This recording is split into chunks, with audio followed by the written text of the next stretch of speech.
Well, this is it. The first real entry in this Dovbleg season.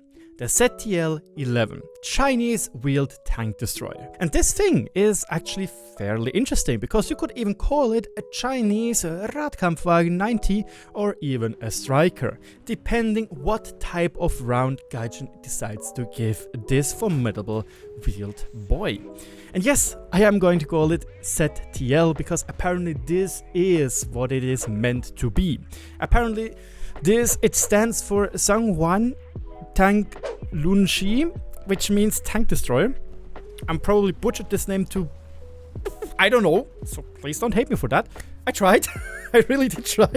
But yeah, it stands for, well, wheeled armored tank, apparently, when you use the full Chinese characters. I don't know. I'm just reading what I've seen in the Discord.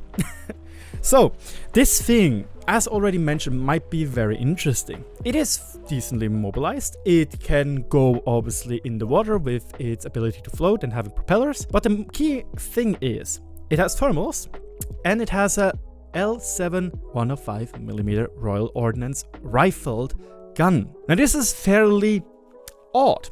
Gaijin calls it to be a predecessor to the PTL-2. So we can most likely assume that it will also be in this tree, probably even behind or after the PT set 89, as they called it to be a top tier wheeled tank. The thing is though, what kind of rounds are they going to decide to give to it? That's just the problem, because reading up on some sources, they said that this thing should have no issues loading any NATO derived ammunition like the DM23. Which would have pretty decent penetration values at around 9.0 with a very mobile chassis. However, it might also be a little bit lackluster. And here it's pure speculation because we generally do not know what exactly we are going to expect from this vehicle. Maybe if we are looking at some other Chinese sources about this vehicle, we might even see a very high power APF-STS being slinged around. Something comparable to an M900 which the Stryker or the IPM-1 is using. And that would make this tank very, very, very interesting.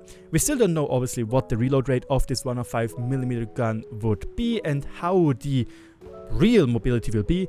Obviously, the ZLT-11 will not come close to the survivability what the Stryker has to offer, especially when it is on hull down. However, when it is more mobile with a round which is equivalent to the M900, it might even be a wheeled tank at 9.7. Which would probably not be too big of a problem if you want to have a proper setup for it, because there are two other vehicles which would help you to get a decent 9.7 setup. And obviously, if you have something like the M900 on a very mobile chassis, you can easily use it in a top tier environment. That's what the IPM-1 is doing at the moment anyway. Anyway, this is everything I'm having for you today. My name is RagingRaptor. Don't forget to subscribe, and I hope you enjoyed this little take on the newest Chinese tank. Cheers, and I'll see you around.